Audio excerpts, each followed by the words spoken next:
Hello दोस्तों, मैं अभिषेक कुमार और आज के लेक्चर में हम बात करने जा रहे हैं रोटेशनल मैकेनिक्स के सबसे चैलेंजिंग टॉपिक की, जो कि है रोलिंग मोशन। मैं इसके पहले की क्लास स्टार्ट करूं दो एक बातें बता दूं। मैं जो बिगिनर्स हैं, जो नई नए फॉलोअर्स हैं, जो 11th में जस्ट गए होंगे बच्चे, उनके लिए मैंने इंडिविजुअल चैप्टर के प्लेलिस्ट बना रखे हैं चैनल पे। Vectors, kinematics, circular motion, laws of motion friction, work energy, centre of mass और करंटली अभी रोटेशन में हूं मैं। तो मैं वीडियोस पोस्ट कर रहा हूं चैप्टर वाइज। तो आप अगर आपको सही में अगर फायदा उठाना है चैनल का, तो आप चैप्टर वाइज वीडियो स्टडी करें। बीच बीच में वीडियो देखने कुछ खास फायदा नहीं होगा। तो चलिए काम शुरू करते हैं। रोटेशन मैकेनिक्स का जो अपना टॉपिक है, आप टॉपिक दे दें रोलिंग मोशन। रोलिंग ये शब्द ऐसा है जो हम इससे, ऐसा नहीं कि हम इससे वाकिफ ना हो, पहचान में ना हो, आम जिंदगी में इस्तेमाल किया जाने वाला एक नॉर्मल सा टर्म है रोलिंग, है ना।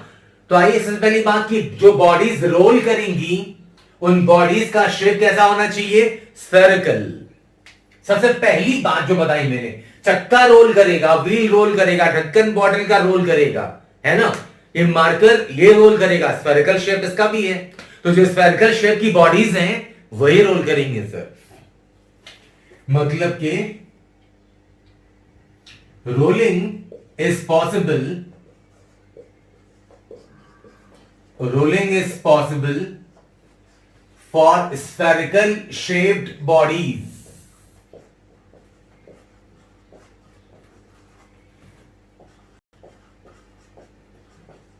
ये तो मैंने आपके आम जिंदगी में अभी तक का जो आपका एक्सपीरियंस है उसके आधार पर ये चीज लिखी है मैंने। अब जरा बात करते कि रोलिंग बेसिकली है क्या। तो पहले सुनो, एक बॉडी अगर अपने एक्सिस के अबाउट रोटेट करे, अगर कोई सी भी बॉडी फ्री होगी तो कौन से एक्सिस के अबाउट रोटेट करती है, हम इसे वाकिफ हैं। कौन सी एक्सिस? वो एक्सिस जो सेंटर ऑफ मास से पास करेगी। हर एक बॉडी जो फ्री है अगर वो रोटेट करेगी तो अपने सेंटर ऑफ मास वाले एक्सिस के अबाउट रोटेट करेगी वो। तो अगर बॉडी अपने एक्सिस के अबाउट रोटेट करे और उस एक्सिस के परपेंडिकुलर ट्रांसलेट भी करे तो उसे कहते हैं अपन रोलिंग मोशन। आप चाहें तो लिख लें, if a body rotates, if a body rotates about its axis, body अपने एक्सिस के अबाउट रोटेट करे एंड ट्रांसलेट्स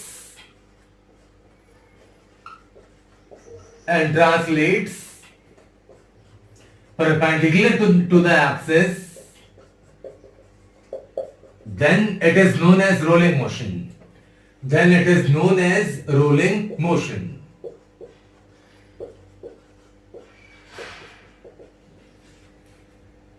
रोलिंग मोशन, ये टिपिकल डेफिनेशन टाइप बताया मैंने। मतलब जो आपने अब तक एक्सपीरियंस करा होगा उसको मैंने शब्द एक जबान दी है कि बॉडी अपने एक्सिस के बाद रोटेट करे और इसके परपेंडिकुलर ट्रांसलेट करे। मान लो ये फर्श है, जमीन, ये बॉडी है। अगर ये फ्रीली रोटेट करेगी बॉडी तो जो सेंटर ऑफ मास है इसका, इससे गुजरने वाली एक्सिस के अबाउट, है ना। तो मान लो बॉडी रोटेट कर रही है एंगुलर वेलोसिटी ओमेगा से, इस एक्सिस के अबाउट ये बॉडी रोटेट कर रही है ओमेगा एंगुलर वेलोसिटी से और आगे भी जा रही है, ट्रांसलेट भी कर रही है वो स्पीड v के साथ। तो ये है एग्जांपल रोलिंग मोशन का। तो छोटी सी चीज है, कहानी शुरुआत कर दी हमने। रोलिंग मोशन क्या है मालूम चल गया कि बॉडी अपने सेंटर ऑफ मास से गुजरने वाली एक्सिस के अबाउट रोटेट करे और इसी एक्सिस के परपेंडिकुलर ट्रांसलेट भी करे, जिसे कहते हैं रोलिंग मोशन।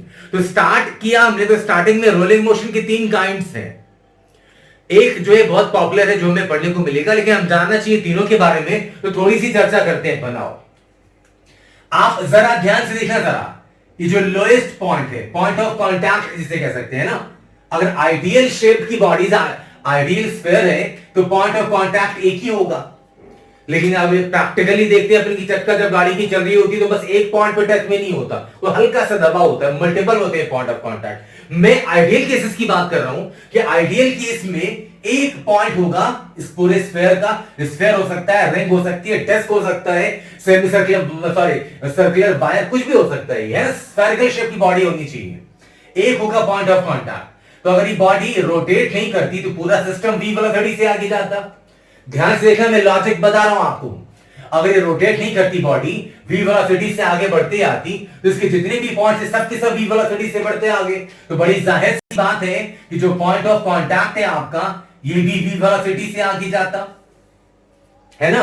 अब ये बॉडी रोटेट करी एंगुलर वेलोसिटी ओमेगा से, तो अगर बॉडी एंगुलर वेलोसिटी ओमेगा से रोटेट कर रही है तो एक टेंजेंशियल वेलोसिटी भी होगी ओमेगा r।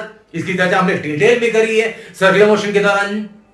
अगर बॉडी एंगुलर वेलोसिटी ओमेगा से रोटेट कर रही है तो इसका जो पॉइंट है, कोई भी पॉइंट हो, उसमें टेंजेंशियल वेलोसिटी होगी ओमेगा r।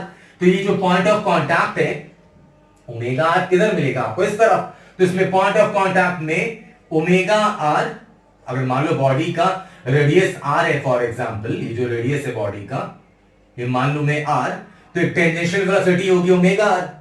तो जरा ध्यान देना, ये जो है इसे अपन बोल रहे हैं पॉइंट ऑफ कांटेक्ट।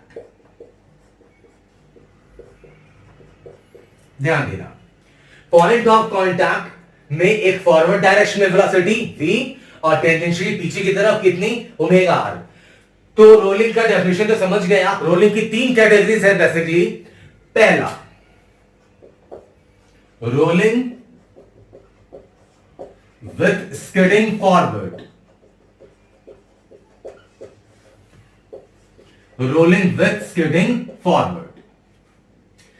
तो ये इसके नाम में ही इसका डेफिनेशन है। इसका मतलब ये कि जो पॉइंट ऑफ कांटेक्ट होगा वो आगे की तरफ स्किड कर रहा होगा, आगे की तरफ मूव कर रहा है। इसका मतलब हो गया, आप चाहे तो लिख लें, point of contact moves forward. तो जरा ध्यान दें, ये है पॉइंट ऑफ, ये फर्श, ये ग्राउंड मैंने बोला। मैं जनरलाइज भी करूंगा, अब फिलहाल सिखा रहा हूं आपको। जरा ध्यान दें कि पॉइंट ऑफ कांटेक्ट आगे की तरफ वेलोसिटी कितनी है v, पीछे की तरफ कितनी है ओमेगा r। अगर ये पॉइंट ऑफ कांटेक्ट आगे की तरफ शिफ्ट हो रहा हो, एक बार लिख देता हूं, इसका मतलब हुआ point of contact moves forward.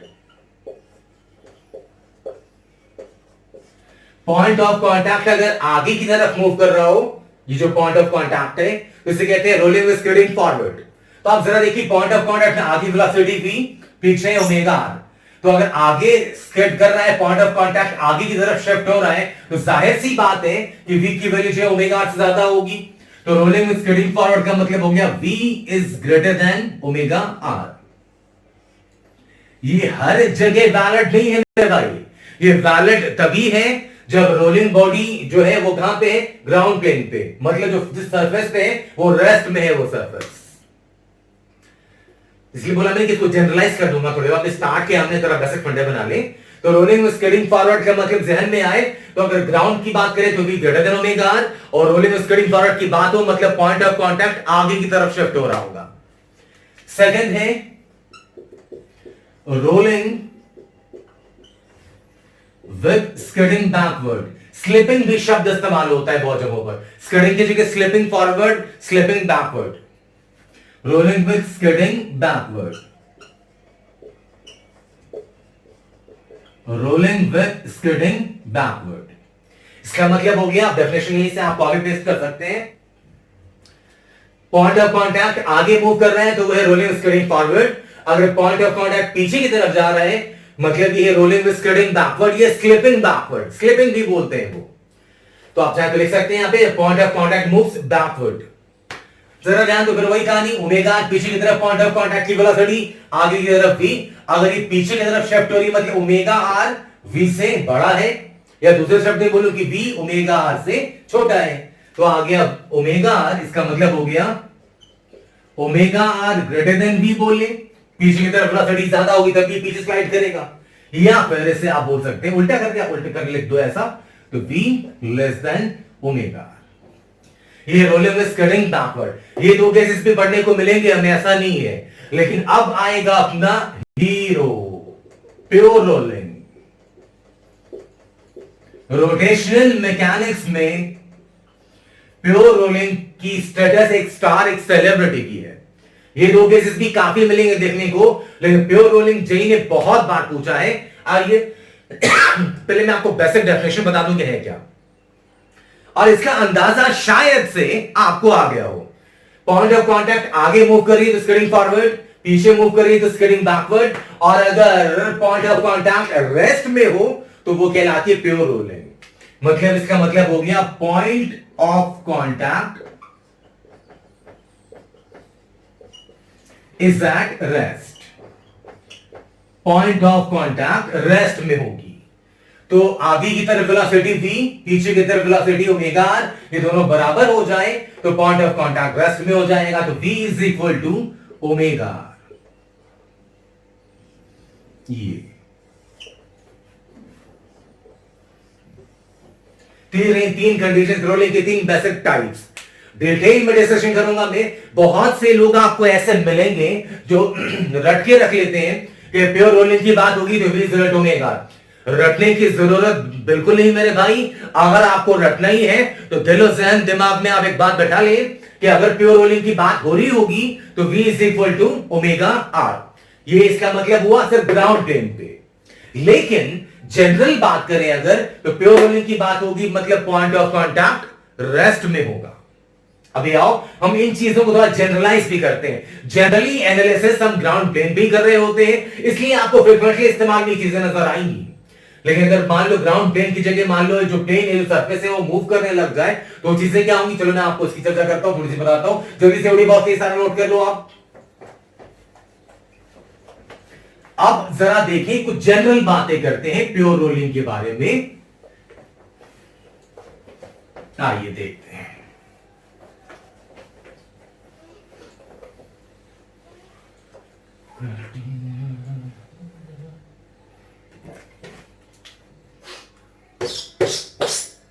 ध्यान देना,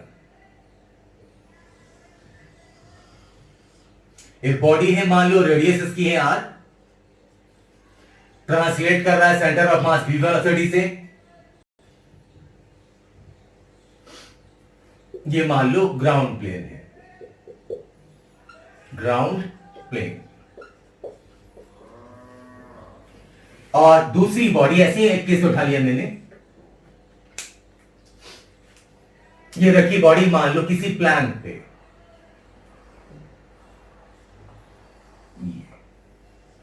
प्लैंक रखी है ग्राउंड पे। ये बॉडी इसका सेंटर ऑफ मास ट्रांसलेट कर रहा है v वेलोसिटी से, और ये ओमेगा। ध्यान देना, ये भी एंगुलर वेलोसिटी ओमेगा से रोटेट कर रहा है। तो यहां पे जो पॉइंट ऑफ कांटेक्ट है रेस्ट में होगा तो v is equal to omega r, है ना। तो v is equal to omega, जो अभी तुरंत पढ़ा हमने। ये कंडीशन है किसके लिए, ग्राउंड प्लेन के लिए। लेकिन अगर कंडीशन चेंज कर दें, मान लो रोटेट करी बॉडी और ये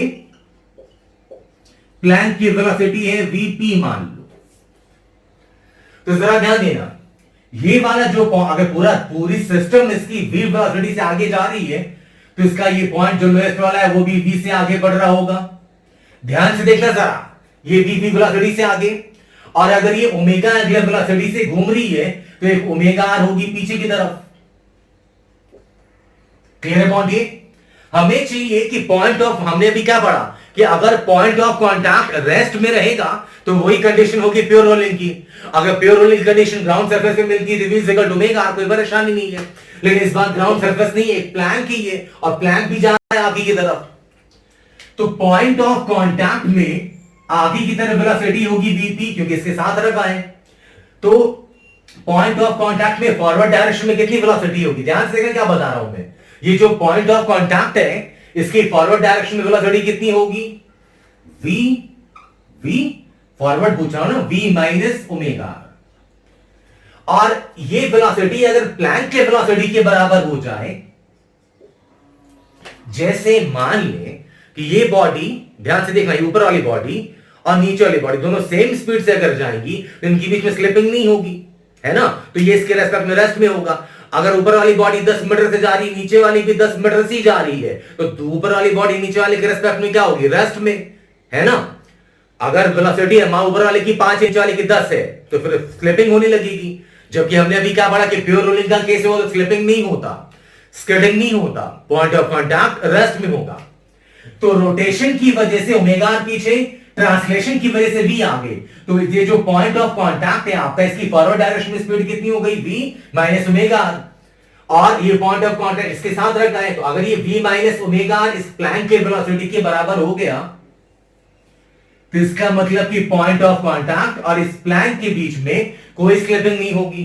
तो ये है जनरल कंडीशन, ये है जनरल कंडीशन।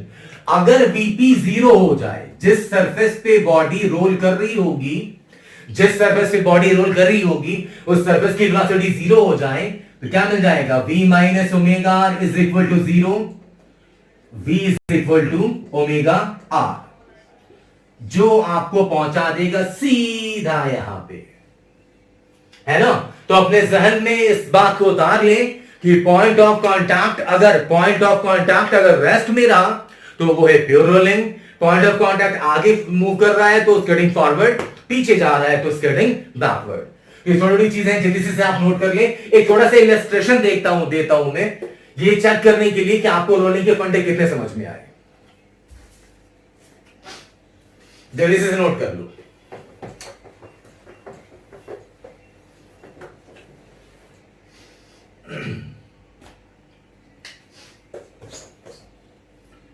ये मान ले एक रोलिंग बॉडी, इसके रेडियस चलो बता दी हमने, मान लो 2 मीटर रेडियस है इसकी। ये ट्रांसलेट कर रहा है v वेलोसिटी से, ये v नहीं बताया कितना है, और अपने सेंटर ऑफ मास के अबाउट रोटेट कर रहा है एंगुलर वेलोसिटी ओमेगा से। नीचे ये रहा एक प्लैंक पे, प्लैंक जा रही है आगे 2 मीटर पर सेकेंड की स्पीड से, और एक प्लैंक ऊपर में भी है। ये प्लैंक जा रही ऊपर 4 मीटर पर सेकेंड से, राइट लेफ्ट कहीं करंट कोई फर्क नहीं पड़ता। कह रहे हैं कि फॉर प्योर रोलिंग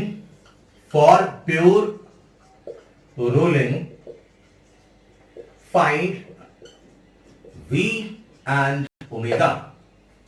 अगर ये बॉडी प्योर रोलिंग मोशन कर रही है तो v और ओमेगा की वैल्यू निकालनी है। आप मेरे सॉल्यूशन बताने से पहले आप वीडियो पॉज करके इसे नोट कर लें और उसके बाद सॉल्यूशन कंपेयर करें, जो कि ये रहा। अभी अभी पढ़ाया आपको मैंने कि रोलिंग मोशन का मतलब ये है, प्योर रोलिंग मोशन का मतलब ये है कि जो पॉइंट ऑफ कांटेक्ट है वो रेस्ट में होना चाहिए। तो यहां पे तो 2 पॉइंट ऑफ कांटेक्ट हैं, है ना। यहां पे भी एक पॉइंट ऑफ कांटेक्ट ये भी है और एक पॉइंट ऑफ कांटेक्ट ये भी है। कितने भी पॉइंट ऑफ कांटेक्ट, आप और एक जनरलाइज फॉर्म बता रहा हूं, पहले ग्राउंड पे बताया, एक प्लैंक पे बताया, अभी देखो 2 प्लैंक्स हैं। तो बेटर और मोर जनरलाइज्ड फॉर्म ये है कि रोल करते समय बॉडी के जितने भी पॉइंट ऑफ कांटेक्ट होंगे दूसरे बॉडीज के साथ, वो सारे के सारे होने चाहिए रेस्ट में, तो उसे कहते हैं अपन प्योर रोलिंग। अब जरा ध्यान देना, ओमेगा यहां से फॉरवर्ड डायरेक्शन में इसकी वेलोसिटी v और पीछे की तरफ ओमेगा r की वैल्यू रख देंगे अपन, वो तो कैलकुलेशन कर लेंगे। वैसे ही ये देखो ट्रांसलेटरी मोशन से ये v आगे की तरफ, और ये ध्यान दीजिए ओमेगा आर भी ऐसे घूम रही ना बॉडी, तो ओमेगा आर भी ये आगे की ही तरफ, ओमेगा आर। अब ध्यान दीजिए ये जो पॉइंट ऑफ कांटेक्ट है, इसे अगर ये आगे गया 2 मीटर पर सेकंड से तो ये इसके रेस्पेक्ट में रेस्ट में रहेगा। ये समझाएगा अभी आपको मैंने। अगर ये पॉइंट ऑफ कांटेक्ट इस प्लैंक के साथ आगे गया अगर 2 मीटर से, तो प्लैंक के रेस्पेक्ट में रेस्ट में रहेगा। तो पॉइंट ऑफ कांटेक्ट की फॉरवर्ड डायरेक्शन में स्पीड कितनी होगी, v minus omega R is equal to 2 v minus omega की फॉरवर्ड डायरेक्शन में स्पीड, और वो होगी अगर 2 के बराबर भी होगा इसके साथ रेस्ट में। आप चाहें, ये किसके लिख रहा हूं मैं, फॉर पॉइंट का नाम देता हूं ताकि आप कल की तारीख में रिवाइज करें तो आपको समझ में आए। पॉइंट ए, नीचे वाला पॉइंट ऑफ कांटेक्ट, रेडियस की वैल्यू मालूम है, कितना किया हमने 2 मीटर, r इंटू 2 मतलब 2 इंटू ओमेगा आगे 2 omega, v minus 2 omega is equal to 2। ये रही पहली इक्वेशन। अब जो top most point of contact है इसे नाम दे रहा हूं मैं b। अब अगर मेरी बात आप तक पहुंची है तो मेरे लिखने से पहले आप ये चीजें लिख लेंगे, शायद आपने लिख भी लिया हो। टॉप मोस्ट पॉइंट की बात करें अगर, तो आगे की तरफ v और plus omega R, same direction में है, तो स्पीड कितनी हो गई, v प्लस ओमेगा आर।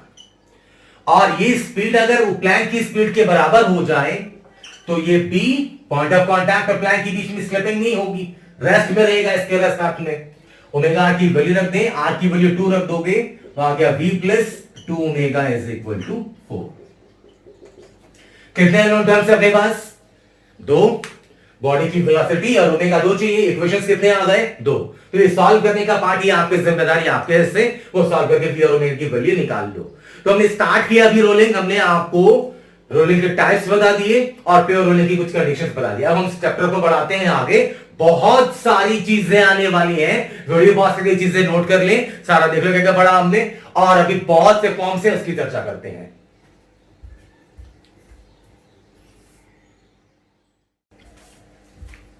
ये छोटा सा इलस्ट्रेशन जो आपने अभी रोलिंग के कॉन्सेप्ट पढ़े आपने, उससे लगाने के लिए आइए देखते हैं। अगर कर सकें तो वीडियो पॉज करके आप क्वेश्चन स्टार्ट करें खुद से। ध्यान दें, एक डिस्क है जिसे वी नॉट वेलोसिटी देकर छोड़ दिया है, एंगुलर वेलोसिटी नहीं है, रोटेट नहीं कर रही, ये वी नॉट वेलोसिटी देकर छोड़ दिया।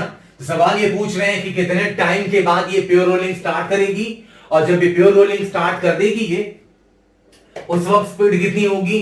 कोएफिशिएंट ऑफ फ्रिक्शन है न्यू। मैं कुछ चीजें और भी जोड़ सकता हूं, मैं पूछ सकता हूं आपसे कि जब प्योर रोलिंग स्टार्ट हो जाएगी उस वक्त एंगुलर वेलोसिटी कितनी होगी? जब प्योर रोलिंग स्टार्ट होगी तो सेंटर ऑफ मास आगे कितना डिस्प्लेस होगा? और भी दो एक चीजें पूछी जा सकती हैं। तो डिस्क को हमने वी नॉट वेलोसिटी देकर छोड़ दिया। हमारा मोटिव है कि जब ये प्योर रोलिंग स्टार्ट करेगा उस वक्त वेलोसिटी कितनी होगी, कितने टाइम के बाद प्योर रोलिंग करेगा। मैं एक और जोड़ देता हूं, सेंटर ऑफ मास कितना डिस्प्लेस होगा इस दौरान, और इस वक्त एंगुलर वेलोसिटी कितनी होगी, है ना। आइए ध्यान देते हैं पहले कि रोलिंग करेगा क्यों। प्रैक्टिकल एक्सपीरियंस पर अगर एक गेंद ले लो, बॉल को जब ऐसे आप जमीन पे से स्लाइड करते हैं तो क्या वो सीधा ऐसे ऐसे जाती है? नहीं आती ना। ये सब प्रैक्टिकल है ना, होता है ये हमारी जिंदगी में। आप अगर एक बॉल ले लें और ऐसा बॉल को जमीन पे स्लाइड करके छोड़ दें तो क्या बॉल ये सीधे सीधे चली जाती है? ऐसे नहीं। आप अगर सीधा फेंकते भी हो तो भी बॉल रोल करने लगती है। यही पूछ रहे हैं आपसे, वो कितने टाइम के बाद रोल करेगी और रोल करेगी तो वेलोसिटी कितनी। आइए तो भाई पहले देखो कि ये कौन सा केस बनेगा। पॉइंट ऑफ कांटेक्ट आगे स्लाइड, अगर इसकी सेंटर ऑफ मास की वेलोसिटी वी नॉट है तो पूरे हर पार्टिकल सिस्टम का वी नॉट से आगे स्लाइड कर रहा होगा, तो जाहिर है कि पॉइंट ऑफ कांटेक्ट भी आगे स्लाइड कर रहा होगा, तो फ्रिक्शन कहां लगेगी? पीछे। कौन से फ्रिक्शन? काइनेटिक के स्टार्टर। ये पॉइंट ऑफ कांटेक्ट मूव कर रहा है ना, तो मूव करने के दौरान कौन सी फ्रिक्शन लगती है? Kinetic friction. फ्रिक्शन कोएफिशिएंट है न्यू, तो फ्रिक्शन mg एक लगेगा, ये mg, और एक सरफेस का ये नॉर्मल रिएक्शन n। तो अब इस स्टेज पे आके मुझे बताने की जरूरत नहीं कि n बराबर mg, तो friction maximum mu n mu mg। Disc है, मास दिया नहीं, मैंने मान लिया है, जरूरत पड़ेगी इस्तेमाल करेंगे, और रेडियस r मान लेता हूं मैं। जब प्योर रोलिंग स्टार्ट होगी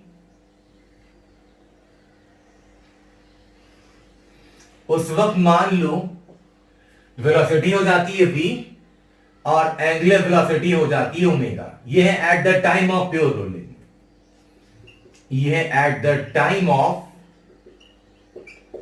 प्योर रोलिंग। जब प्योर रोलिंग स्टार्ट हो जाएगी उस वक्त मान लिया वेलोसिटी v और एंगुलर वेलोसिटी घूमने की हो गई ओमेगा। अब जरा ध्यान दीजिए, एक्सीलरेशन सिस्टम का कहां होगा? पीछे की तरफ, है ना। एक्सीलरेशन, फ्रिक्शन पीछे की तरफ, तो एक्सीलरेशन भी पीछे की तरफ। एक्सीलरेशन सिस्टम का होगा कितना? एक्सीलरेशन क्या होता है? Force by mass. पीछे की तरफ फोर्स कितनी है? Mu mg। मास कितना? m कट गया, तो एक्सीलरेशन पीछे की तरफ है न्यू g। मोशन के कॉन्टेक्स्ट में बात करें तो ये डिसलेरेशन रिटार्डेशन है ना, स्पीड को कम करेगा ये। तो मान लो ये मान लिया t टाइम के बाद, ये eight the time of pure rolling. कितने टाइम के बाद? After time t। पूछ रहे थे ना कितने टाइम के बाद रोलिंग स्टार्ट होगी। मान लिया मैंने कि t टाइम के बाद वेलोसिटी हो गई v, एंगुलर वेलोसिटी ओमेगा। तो t टाइम के बाद velocity v, initial velocity v not, acceleration पीछे मालूम है ही न्यू g, तो क्या v निकाल सकते हैं आप? कोई परेशानी की बात नहीं है, हम एक कमाल के काम कर रहे हैं इस पे। v is equal to u plus at। तो रोलिंग के टाइम पे स्पीड v मान ली, इनिशियल वेलोसिटी v नॉट और एक्सीलरेशन वेलोसिटी के अपोजिट है ये, है ना। तो माइनस इसकी माइनस लिखा मैंने, एक्सेलरेशन है कितना, न्यू जी, तो न्यू जी इंटू टी, इसे फर्स्ट इक्वेशन मान लो।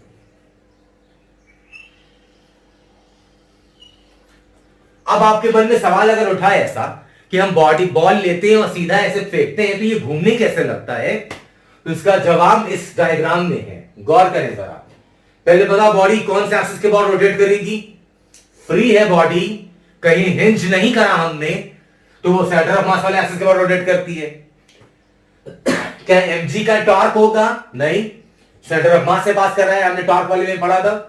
क्या नॉर्मल रिएक्शन का टॉर्क होगा, जी नहीं, ये भी सेंटर ऑफ मास से गुजर रहा है। क्या फ्रिक्शन का टॉर्क होगा, जी हां, क्योंकि फ्रिक्शन इस बॉडी को रोटेट करवाएगा। अब जरा ध्यान दीजिए, हम टॉर्क ले लें फ्रिक्शन का about centre of mass, friction body को घुमाएगा कैसे, क्लॉकवाइज एंटी क्लॉकवाइज। फॉर्मूला धीरे धीरे फॉर्मूला रटना भूल जाते हैं, कॉन्सेप्ट ऐसा आता है कि देख के बता देते हैं टॉर्क क्लॉकवाइज एंटी क्लॉकवाइज। देखो फ्रिक्शन ऐसा लग रहा है कि बॉडी को ऐसा घुमाएगा। कोई जिन्हें फॉर्मूला रटने की आदत है तो सेंटर ऑफ मास के बाद टॉर्क निकाल रहे हो अगर, तो सेंटर ऑफ मास ये रहा पोजीशन वेक्टर, यही रहा, ये दूरी r, तो ये r वेक्टर नीचे और ये फ्रिक्शन फोर्स इस तरफ, ध्यान दें। r सेंटर ऑफ मास के बाद टॉर्क निकाल रहा हूं मैं, टॉर्क हर पॉइंट के बाद नहीं निकाल सकते ना, सेंटर ऑफ मास जिस टॉर्क निकालने के लिए पॉइंट बताना जरूरी, कौन से पॉइंट के बाद निकाल रहे हैं, बॉडी सेंटर ऑफ मास के बाद रोटेट कर रही है, इसलिए सेंटर ऑफ मास के बाद टॉर्क निकाल रहा हूं मैं। तो सेंटर ऑफ मास के पोजीशन वेक्टर ये रहा नीचे, फ्रिक्शन ये रहा इस तरफ, तो r क्रॉस f करेंगे तो हम ये देखो ध्यान दो, वेक्टर का ये cross b rule, r vector इधर और फ्रिक्शन इधर, r क्रॉस f करेंगे हम अंदर की तरफ, तो टॉर्क अंदर की तरफ मतलब क्लॉकवाइज, देखो बॉडी क्लॉकवाइज घूम रही है। और बाकी का कॉमन सेंस डेवलप हो जाता है अपने को, इतना कुछ करने की जरूरत नहीं पड़ती, समझ में आता है कि फ्रिक्शन ऐसा लगेगा तो बॉडी को ऐसे ही घुमाएगा। तो फ्रिक्शन का torque is equal to I alpha, मैं टॉर्क इक्वेशन लिख रहा हूं about centre of mass. Torque कितना होगा भाई, ये फोर्स और perpendicular distance axis of rotation से, इसकी है ना एक्सिस ऑफ रोटेशन, ये फोर्स और perpendicular distance axis of rotation से r, तो फ्रिक्शन फोर्स इनटू ये आई है कौन सी चीज, ये क्या है, ये डिस्क है ये, तो डिस्क का सेंटर ऑफ मास के about moment of inertia mr square by 2 I alpha. Friction कैसी लग रही है, काइनेटिक फ्रिक्शन, कितनी वैल्यू है, न्यू mg, रख दे please, friction mu mg into r is equal to mr square by 2 into alpha. काटपिट करो रे, कितना हुआ, mm काट दिया यहां से, एक r कट गया यहां से, मतलब अल्फा की वैल्यू आ गई यहां से, अल्फा इज इक्वल टू इधर आ गया तो 2 न्यू g अपॉन r, ये एंगुलर एक्सीलरेशन। तो इस वक्त एंगुलर वेलोसिटी टाइम के बाद कितनी होगी निकाल सकते हैं ना अपन, omega is equal to omega naught plus alpha t. T time के बाद एंगुलर वेलोसिटी कितनी होगी, शुरुआत में कोई एंगुलर वेलोसिटी नहीं थी, बस ट्रांसलेशनल वेलोसिटी थी, बॉडी ट्रांसलेट कर रही थी, रोल कर रही है, उस वक्त एंगुलर वेलोसिटी ओमेगा। तो अब हमें एंगुलर एक्सीलरेशन मालूम है ही, इनिशियल एंगुलर वेलोसिटी मालूम है ही, तो हमने सर्कुलर मोशन में पढ़ा था ये omega is equal to omega naught plus alpha T, v is equal to u plus at से मिलता जुलता इक्वेशन, चर्चा हम इस पर कर चुके हैं पहले। ओमेगा नॉट है 0, अल्फा है 2 new g by r into T, ये आ गई ओमेगा की वैल्यू। तो टी टाइम के बाद वेलोसिटी इतनी, टी टाइम के बाद एंगुलर वेलोसिटी ओमेगा ये इतनी, और अगर टी टाइम के बाद प्योर रोलिंग कर रही बॉडी, वही पूछ रहे थे ना कि जब प्योर रोलिंग कर रही तो उस वक्त टाइम कितना हुआ, कितने टाइम के बाद करेगी, तो अगर प्योर रोलिंग हो रहा है इस वक्त जो बताया मैंने eight the time of pure rolling, तो v इज इक्वल टू क्या होना चाहिए, ओमेगा। अब मेरे पास स्पेस नहीं, मुझे मिटाना पड़ेगा, आप चाहे तो वीडियो पॉज करके ये चीजें नोट कर लें। जब प्योर रोलिंग स्टार्ट हो गई होगी उस वक्त v is equal to omega, ground plane पे है ना, फर्श पे है ना, तो ग्राउंड तो रेस्ट में है, तो अगर फर्श अगर ग्राउंड प्लेन पे बात करें तो कंडीशन कौन सी थी, v is equal to omega. अब पढ़ा हमने थोड़ी देर पहले, अभी लिख दो, तो v हो गया v naught minus mu G T, omega हो गया 2 mu G by R into T, ये ओमेगा। ओमेगा की जगह 2 mu G T upon R, 2 mu G T upon R into omega R, R R cancel. अब जोड़ घटाओ कर लो, 2 mu G T यहां 3 मतलब टी आ गया यहां से V naught upon 3 mu G. Solve करके देखें, इतने टाइम के बाद बॉडी प्योर रोलिंग करना स्टार्ट कर देगी। प्योर रोलिंग के टाइम पे स्पीड अगर पूछें तो वो निकाल सकते हैं, speed at the time of pure rolling निकाल दो। प्योर रोलिंग की समय स्पीड है V naught minus mu G T, तो V naught minus mu G और टाइम की जगह V naught by 3 mu G, mu G cancel, V naught minus ये आ गया 2 वी नॉट बाई 3। जो प्योर रोलिंग कर रही होगी बॉडी उस वक्त स्पीड होगी इसकी इतनी। प्योर रोलिंग के टाइम पे एंगुलर वेलोसिटी कितनी, अगर वो एंगुलर वेलोसिटी पूछते तो भी सब चीजें कर सकते हैं। आपने वीडियो का टाइम वेस्ट नहीं करना चाहता इसमें, ये जो टाइम निकाला आपने वो टाइम अगर आप यहां रख देंगे तो प्योर रोलिंग के टाइम एंगुलर वेलोसिटी निकाल सकते हैं आप। फिर प्योर रोलिंग के टाइम पर अगर पूछे डिस्प्लेसमेंट ऑफ सेंटर ऑफ मास, अगर ये पूछते कि सेंटर ऑफ मास कितना डिस्प्लेस हुआ, एक छोटा सा एग्जांपल एक आदमी की प्रैक्टिस करवा रहा है आपका। अगर ये पूछते कि सेंटर ऑफ मास का डिस्प्लेसमेंट कितना हुआ, displacement of centre of mass till pure rolling, ये पूछते तो ये भी निकाल सकते थे ना अपन। हमारे पास टाइम मिल गया कि कितना टाइम दिया pure rolling, time pure rolling के टाइम पे स्पीड मिल गई 2 V naught by 3। Pure rolling के टाइम पे एंगुलर वेलोसिटी पूछते तो टी रख देते यहां पे, वो भी मिल जाता। और डिस्प्लेसमेंट कि जब प्योर रोलिंग स्टार्ट हुआ इस दौरान सेंटर ऑफ मास का डिस्प्लेसमेंट कितना हुआ होगा तो वो भी निकाल दो, v square is equal to u square plus 2s। जब प्योर रोलिंग स्टार्ट हुई तो वेलोसिटी है 2 वी नॉट बाई 3 फाइनल, ये निकाला भी हमने।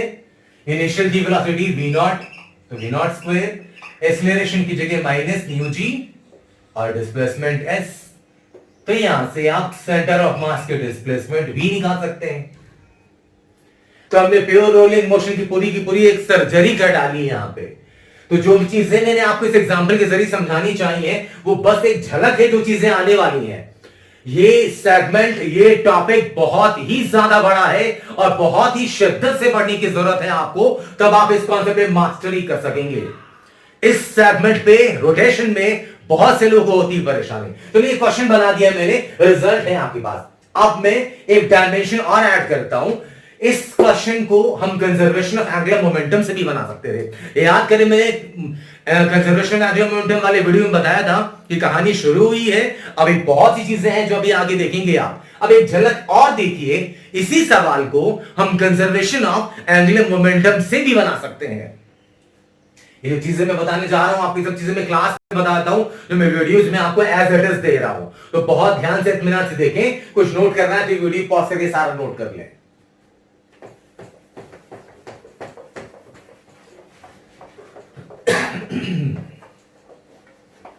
देखें आगे सेम क्वेश्चन ऑल्टरनेट तरीके से बता रहा हूं, alternate solution.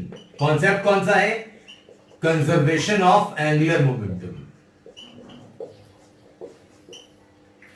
Conservation of angular momentum.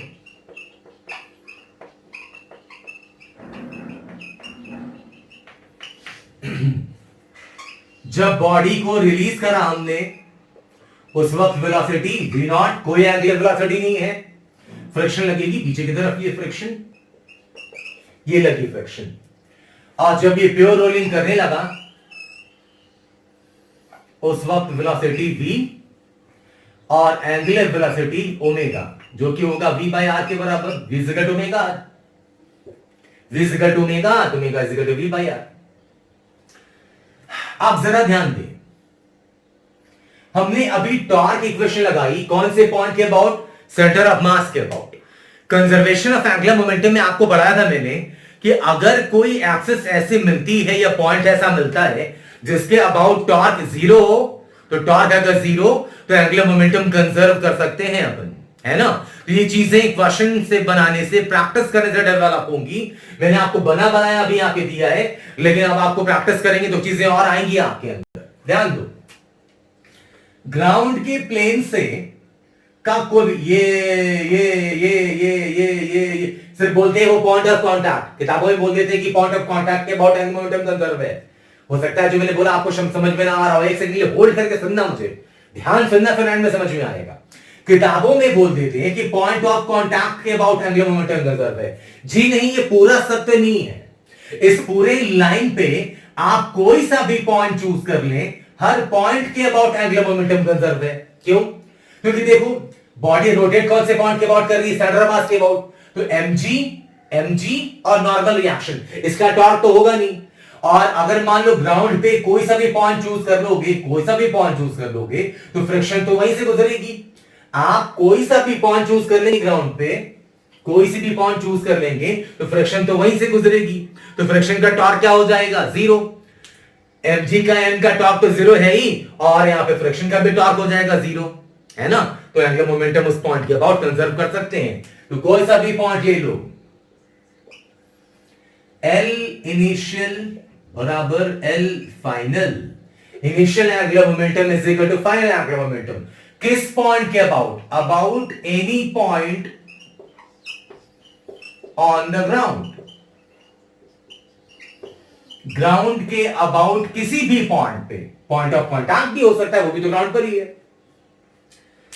अब जरा ध्यान दीजिए, इनिशियल एंगुलर मोमेंटम, ये रहा पोजीशन वेक्टर, परपेंडिकुलर डिस्टेंस ये रही आपकी r, ये तो इनिशियल एंगुलर मोमेंटम कैसा है? क्लॉकवाइज के एंटी क्लॉकवाइज। तो समझ में आता है अपने को, लेकिन हमने प्रैक्टिस किया है कोविस पे, फिर भी देख लो। आओ, ये r वेक्टर देखो, ये r वेक्टर और ये मोमेंटम r क्रॉस p।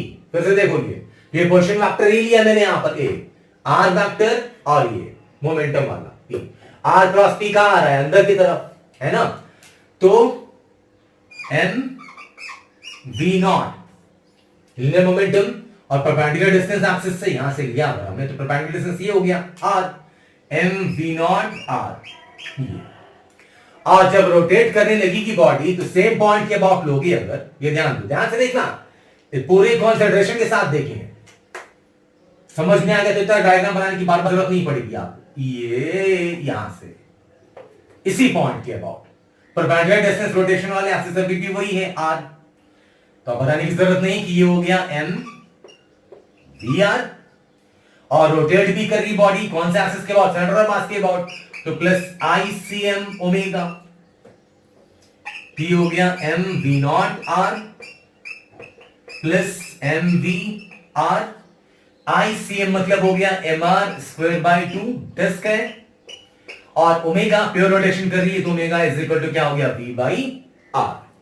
काटपीट करना है तो कर लें, m कैंसिल, ये एक r कट गया और एक r ये कट गया, मतलब v naught is equal to आ गया यहां से v प्लस v बाई 2, मतलब ये आ गया 2 प्लस 1 3v बाई 2, और यहां से v इज इक्वल टू मिल गया 2v नॉट बाई 3। ये देखें आप कितना ताम झाम करना पड़ा था वहां पे, टॉर्क इक्वेशन लिखी, फिर अल्फा लाया, फिर ओमेगा लेके आया, फिर v is equal to omega r किया, तब ये चीज आई थी अपनी।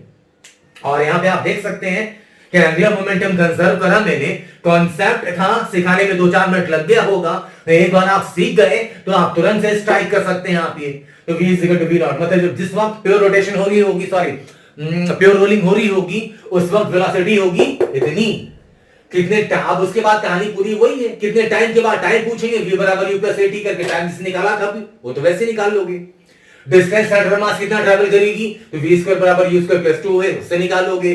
जब ये एंगुलर प्योर रोलिंग हो रहा होगा तो एंगुलर वेलोसिटी कितनी होगी, v पता चल गया, तो यहां रख दो, एंगुलर वेलोसिटी मिल गई। तो ये एक अल्टरनेटिव टेक्निक थी जिससे आप इस क्वेश्चन को सॉल्व कर सकते थे। मतलब कोई बॉडी अगर ग्राउंड प्लेन पे रोल कर रही है अगर, तो ग्राउंड प्लेन का कोई सा भी पॉइंट अगर लोगे आप तो उसके अबाउट एंगुलर मोमेंटम कंजर्व कर सकते हैं। ये एक अल्टरनेटिव अप्रोच है क्वेश्चन को बनाने का। हालांकि शॉर्ट ट्रिक है ये, जब अपन सब सीख जाते हैं तो उसके बाद ये सब चीजें बच्चों को सिखाते हैं, है ना। तो इसलिए मैं फिर अलग से वीडियो थोड़ी बनाऊंगा, इसलिए मैंने आपको इसमें ही बता दिया। आपको मैं रेगुलर क्लासरूम सेशन में होता तो एंड करने के बाद ये सब चीजें बताता कि देखो ऐसे भी बना सकते हैं। तो आपके पास शॉर्ट ट्रैक भी आ गई है, लेकिन मेरा सुझाव ये होगा कि जो मैंने बेसिक एनालिसिस से आपको ये सब चीजें निकाल के बताई, आप वो ढंग से समझें और वो समझ में आ गई तो एक ऑल्टरनेटिव अप्रोच ये भी है आपके सामने। तो रोलिंग बहुत बड़ा टॉपिक है, एक वीडियो में खत्म करना बिल्कुल पॉसिबल नहीं है। ये एक सेगमेंट में आज खत्म कर रहा हूं मैं, इसका अगला सेगमेंट आगे वाली चीजें नेक्स्ट वीडियो में पोस्ट करूंगा। Thank you so much. जो जरूरतमंद लोग हैं उन तक वीडियोस की बातें पहुंचाएं। ये मुहिम खास तौर पर उन बच्चों के लिए है जो बड़े बड़े बैलेंस की क्लासेस अफोर्ड नहीं कर पाते। हम मिलते हैं नेक्स्ट क्लास में। Thank you so much. जय हिंद, जय भारत।